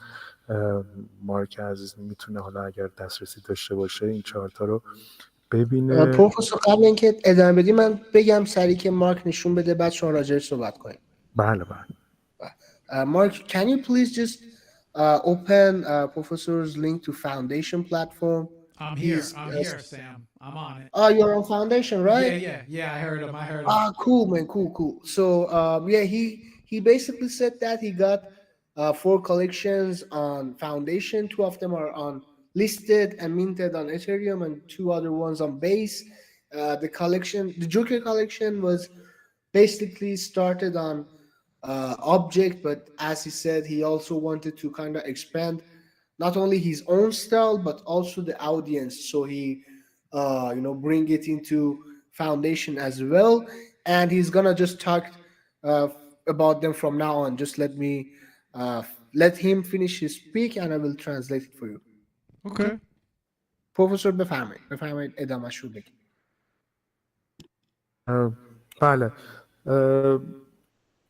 خب این 4 مجموعه 4 تا سبک متفاوتی از کار هستش که مجموعه آلبوم جوکر آلبوم که ادامه همون مجموعه جوکرها هست با کاریکاتور و گریم چهره فوتبالیست های مشهور. شروع کردم این مجموعه رو روی فاندیشن و از 4 تاش فکر میکنم 2 تاش به فروش رسیده، چهره کریم بنزما با کریستیان رونالدو. این 2 تا فروخته شده. چهره امباپه با لواندوفسکی در حال حاضر الان هستش توی این مجموعه و در کنار اون یک مجموعه به اسم مای اسکچ که تمام اسکیس ها و اسکچ هایی که من حالا کار میکنم و به نوعی حالا ببینم اگر ظرفیت ارائه داشته باشه و اون پتانسیلی که از لحاظ حالا شخصی خودم دوستش داشته باشم و اون ظرفیت رو روش ببینم، یک مقدار پرداخت بیشتری میکنم و اینها رو مینت لیست میکنم. الان در حال حاضر 4 تا پورتره هستن که این پورتره ها بر خلاف مجموعه جوکر که از چهره افراد شناخته شده و سلبریتی هستن، این پورتره ها ذهنی هستن و چهره شخص خاصی نیستش، لزوماً بیشتر به خاطر حالا جنبه بیشتر حالا اون بحث اسکیس و اون حس و حالی که توی طراحی چیز هست، مثلا خط و رنگ و اینها هست، پورتره هستش که این مجموعه فقط اینو میخواستم تاکید بکنم که به پورتره با پورتره ادامه و اینطوری بگم، یعنی فقط محدود به طراحی و اسکچ های از پورتره نخواهد بود. این قطعاً تنوع خیلی زیادی این مجموعه من خواهد داشت، مثلا از آناتومی، حتی حالا پیرو صحبت هایی که مارک قبلا تو سالهای قبلیش انجام داد، احتمال خیلی زیاد از اسکیس ها و اسکچ هایی که قبلا به صورت فیزیکال روی مداد کاغذ با مداد کاغذ کار کردم، اونها هم احتمالاً به این مجموعه اضافه خواهند شد و حتی فیگور، مثلا طراحی اسکیس های از فیگور، اسکیس های از طراحی از اسب، تحقیقاتی که خودم تو طول این چندین سال انجام دادم، اسکیس هایی که دارم، اسکچ هایی که دارم به این مجموعه اضافه خواهد شد و محدود به پورتره نخواهد بود و این 4 تا فقط برای شروع این مجموعه هستش. مجموعه لاولی دریمز هم که اینو توضیح بدم یا طولانی میشه؟ نه من دارم می نویسم، شما بگین آخر همه رو با هم میگیم. بله. مجموعه لاولی دریمز هم به نوعی این مجموعه در اصل اولین مجموعه‌ای بودش که من روی فاندیشن کار کردم و منتها زیاد روی این مجموعه مانور تبلیغاتی و اینکه حالا مثلا شیلی بکنم یا جایی راجبش صحبت بکنم نکردم، چون ابتدای ورودم بود به عرصه NFT که حالا این رو میگم اگر خودت هم عزیز لازم دونستی میتونی مطرحش بکنی. با یه اسکم از عجیب غریبی من یعنی اسکم شدم و مقدار زیادی، مبلغ زیادی از من اسکم شد و این باعث شد که چون با یه مقداری من شرایط حالا وضعیتم به گونه‌ای شد که نتونستم روی مجموعه زیاد مانور بدم، ولی اولین مجموعه من روی فاندیشن روی بستر اتریوم بودش که کار کردم که این هم خب کانسپت ها و در از ایده هاش بیشتر از فضای رؤیا و خواب تلفیق فضای رئال با اون چیزی که ایده‌ای که در ذهن من به صورت مثلا فضای خوابگونه رؤیاگونه میبینم، تلفیق این دوتا که بعضی جاها خب خیلی متمایل میشه به کارهای مثلا یه مقدار حالا انتزاعی تر آبسترکت تر و بعضی جاها خب یه مقدار سمت و سوش به سمت رئال تر هستش. این مجموعه رو کار کردم، اینم کاملا ذهنیه ولی خب سوژه هاییه که ما تو دنیای اطرافمون دیدیم. مثلا چیزی مثل مثلا کدومش رو مثال بزنم، مثلا جنگل پاییزی. خب این نمونه ای که دارم توی این، خب جنگل پاییزی رو هممون دیدیم، هر کی یک برداشتی از این فضا تو ذهنش هست. من سعی کردم این رو شخصی با حالا رنگایی که میذارم، با فرم‌هایی که میذارم، یه تمرینی من توی دانشگاه میدادم به بچه‌ها توی فضا سازی و طراحی کاراکتر که خلاقیت در اصل اون هنرجو به نوعی تحریک میشد و خودش به یک خروجی هایی میرسید که شاید غیر قابل باور بود براش. این رو با همون تمرین هایی که خودم به دانشجوها میدادم خودم کار کردم. یک سری خطوطی که حالا انجام میدادیم شاید بدون هدف ابتدا روی کاغذ، خطوط عمودی، افقی، مورب، دایره، شکسته و تلفیق اینها فرم‌هایی رو به وجود می آورد و سعی می کردیم توی این فرم‌ها دنبال یک سری مابعضاهای بیرونی که تو جهان پیرامونمون می بینیم بگردیم و پیدا بکنیم. مثلا این جنگل پاییزی یک نمونه‌ای بودش که من ابتدا با همین تمرین، یعنی به این خروجی رسیدم، سری خطوطی عمودی، افقی، مورب، شکسته، منحنی رسم کردم و توش تونستم تا جایی که میتونم این رو نزدیک بکنم به اون چیزی که در ذهنم هستش. این مجموعه هم هستش رو بستر اتریوم که یک کار دیگه هم هست، اثر پس از باران هست روی همون اتریوم که این تنها کار ادیشن دار من هستش روی فاندیشن که 10 ادیشنه. یک نسخهش رو خودم خریداری کردم، 9 تاش در اصل در دسترس هستش که یک فضای خیلی حسی از بارانی که در یک ساحلی، مثلا در یک فضای ساحلی باریده و اون بارون بند اومده و اون فضای بعد از بارون، پس از باران رو من تصویر سازی کردم. مرسی، من فکر کنم خیلی طولانی شد، ببخشید. نه خواهش میکنم. So, Mark, all of his pieces and collections that you also showed on Foundation. First of all, we're gonna start with the Joker ones. Um, that Joker ones are like the continue to the Jokers that he has on Object, but the difference is it's not gonna be the Joker like actors who play Joker no more. For example, you got Heath Ledger, you got Joaquin Phoenix on that, but those ones on Foundation are not gonna be the actors who play Joker, but it's gonna be like the celebrities who have wearing the Joker face on. You know what I'm saying? Having the face of Joker on their own faces. It started with the as you call it, and I hate to say it, like soccer players is football, bro. It's not soccer. It's soccer players, and yeah, man, Thank you. soccer players, and two of them is sold. Two is remaining. A few other football players are upcoming, but after that, it's gonna be switched to like actors and actresses as well, and it moves on. He got lots of plans for the Joker collection, and as I said, and I'm like super happy about that. That collection works good, both on Foundation and both on also on Object as well. The other collection that we want to speak about was My Sketches. My Sketches is kinda those daily practices that each artist has. Just opening your book, do some random stuff on it. But he is like super curious on it to found the pieces from the daily sketches that are good enough to be minted. So it's not only like the practice that's gonna be locked in the vault, but at the same time it's a practice, and also hopefully a good piece will came out of it.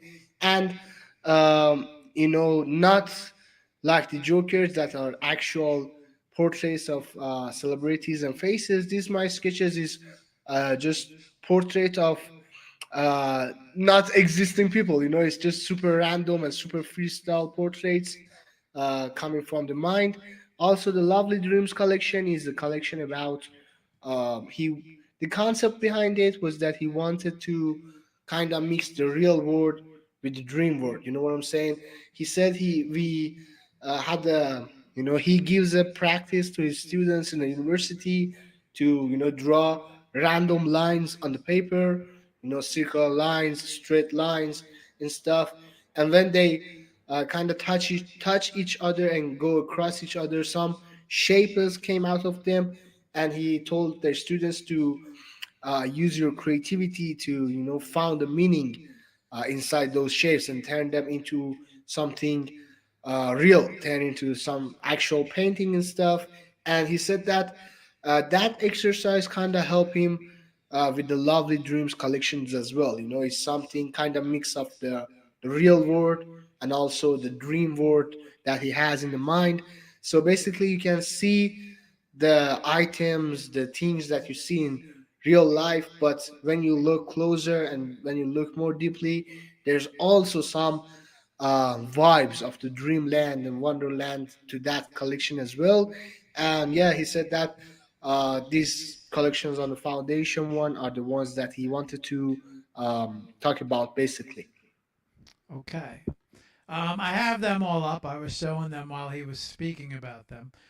Sam, Professor, I have about 6 minutes to be in my next drip meeting, and so I would like to start ending the show here. Sam, can you, Professor? What is the not? I mean, we have to get you back on, so we can go through this in detail. But I think for what we did, very successful show, and I was excited to have you on. Where ask the professor what professor, what's the best way for someone to reach out to you, contact you? What is the Instagram? What's the best way for someone to reach the professor? Thank you. من thank you. پروفسور مارک میپرسه که اولا اینکه حالا ایشالا یه سری دیگه برمیگردیم دوباره برن این مشکلات و باید سریع تمامش کنه چون یه تماس دیگه داره، ولی سوال اینه که راحت ترین راه برای مردم که به شما دسترسی داشته باشن چیه؟ دایرکت حالا اینستاگرام، توییتر، کلا راحت ترین راه چیه که مردم هر کی بخواد با شما در ارتباط باشه؟ ممنون، مرسی. من فکر میکنم در حال حاضر من توی توییتر فعالیت بیشتری دارم و اینستاگرامو که خیلی وقت شاید اصلا چیز نداشته باشم، فعالیت جدی روش ندارم. منتها دایرکت توییتر رو تقریبا هر روز چک میکنم. خیلی ممنون. So yeah, basically he said the place that he is most active on is X. So the most accessible way to be in touch with Professor is to DM him on X, previously known as Twitter. Okay, I have his X up, and I'm also going to bring up. I'm going to show everyone his Instagram as well, and then he also has a link tree that is up as well. Okay. And this the best way to get in touch. So yeah, eventually down the road, I would love to see if we could get him on AI. I would love for him to do an online tutorial. I'm going to switch back to full screen mode now. any chance of him doing digital online classes in the future, I think he would be great at it. I think he would do very, very well with digital online classes. And maybe he has a couple words of inspiration before we say goodbye for everyone. حتما. اول اینکه سوال این بود که پروفسور آیا شما در آینده برنامه‌ای دارین که بخواین کلاس آنلاین برگزار کنین، حالا کورس آنلاین برای دیجیتال آرت که همه بتونن استفاده کنن یا نه؟ و غیر از اونم این که هیچ سخن پایانی به قول معروف اگر دارین بگین که بعدش یواش یواش با همه خدافظی کنیم. مرسی سم عزیز. من اگر فرصت داشته باشم در حال حاضر یک مقدار میگم، شاید به خاطر اینکه این سالهای زیادی تدریس کردم و به صورت سفارشی کار انجام دادم، یک مقدار از این فضا خسته شدم و در حال حاضر، یعنی الان که با شما دارم صحبت میکنم، بیشتر دوست دارم که اون فضای تولید آثار خودم رو داشته باشم و در کنارش اگر وقتی داشته باشم و حتما خوشحال میشم که این کلاس ها رو داشته باشم، باعث افتخاره برای من. ولی در حال حاضر یک مقدار از این فضای فقط صرفا آموزش دادن و تولید برای سفارش های خستم. دوست دارم اون ایده هایی که تو ذهنم سالها داشتم و حالا شاید فرصت نکردم اجرایش بکنم، یک فضایی داشته باشم بتونم اونها رو یک مقداری حداقل رو به جلو ببرمش. بعد اگر فرصتی بود حتما در خدمت دوستان خواهم بود، چون همیشه عقیدم اینه که در آموزش خود آموزش دهنده شاید اول از همه چیزی یاد میگیره تا کسی که داره آموزش میبینه. این از این صحبت پایانی هم من واقعا صمیمانه سم عزیز ازت ممنونم. مرسی که وقت گذاشتی. ممنون اینکه لطف کردی این مدت رو با من بودی، زحمت کشیدی. میدونم برای تو بجز خستگی و اینکه وقت ارزشمندت رو گذاشتی چیز دیگه‌ای نداشته و من قلباً اول از همه از تو تشکر میکنم و بعد صمیمانه از مارک عزیز تشکر میکنم که این فرصت رو برای من مهیا کرد. امیدوارم که بتونم توی این عرصه مفید باشم و حالا همین. خیلی ممنون. نه قربون شما دکتر، باعث خوشحالی ما هم بود و ایشالله حالا سری بعد با همه دوربین و با همه چی. خیلی ممنونم. So Mark, he said that to be honest, since he used to teach all these years and also have the commission pieces coming to his way, he said if he got the opportunity he would kind of rest, not to do the online courses and stuff, because he said, to be honest, he's a little bit tired of this educational aspect of things, and he prefers to put some time on his own pieces. He loves to create his own pieces with his own thought and imaginations and stuff. But in the future, why not? He said that it's gonna be awesome to have courses that people from all over the world can have that and have access to that. And as the final words, he also said, thank you for providing this opportunity for him to showcase his pieces. And he said he hopes that he's gonna be like useful in this scene for like everybody, because he said if he just pulls up the online courses, he believes that first of all that teacher who provides the courses even learns new things and stuff, so he thinks that he wants to be useful in this scene and this industry. And once again he thanks you, and yeah, that's it. Okay, Sam. Big shout. I'm gonna get ready to close out the show. I appreciate you guys for jumping on. I'm gonna be a little late to this Zoom meeting. But I want to say thank you to you, Sam, and I want to say thank you to Professor for taking the time and the opportunity to come on and teach and let us get to know a little bit more about him. And this show wouldn't have been possible without you, Sam. So I want to give you a big shout out for making time out of your schedule to come on and translate. These translation shows are not easy shows, and sometimes they take a little longer than expected, but nonetheless, a very successful show. When Professor returns, we will have the video worked out, and we will have a show where we won't have to keep it so short towards the end and be able to explore a little bit more. However, not bad for a show with a lot of technical problems. In my opinion, a successful show and much better than canceling. So, I want to say thank you very much to you guys. I appreciate the professor for taking his time. Sam, I'm going to switch over now and close out. You guys, I can't thank you. I can't thank you and the professor enough. He was an artist that I really wanted to have on, and I appreciate you guys. Thank you. Mad love, bro. I know that you're gonna. It's first of all, it's my pleasure and stuff.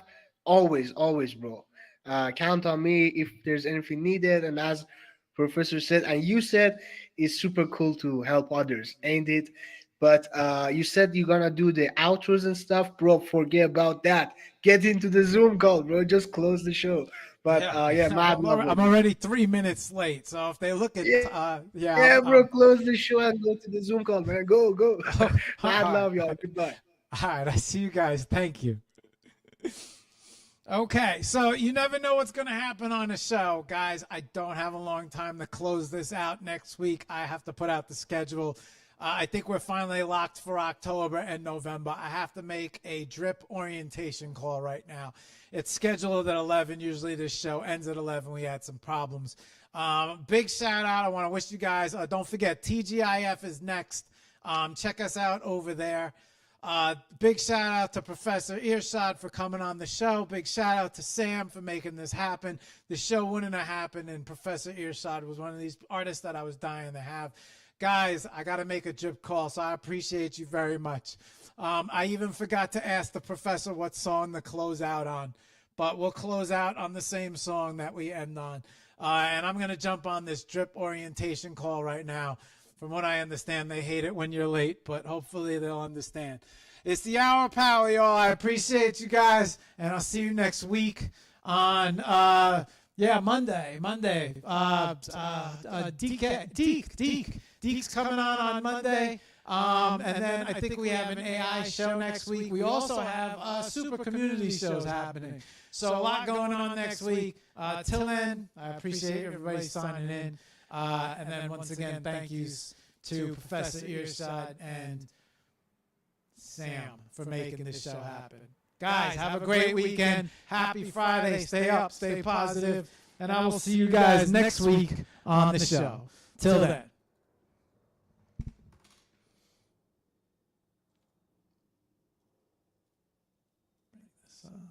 Okay. All right. Let's do this.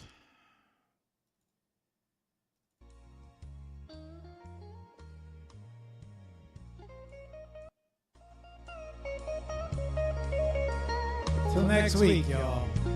I hate to run and gun right now, but I'm late. Peace, y'all.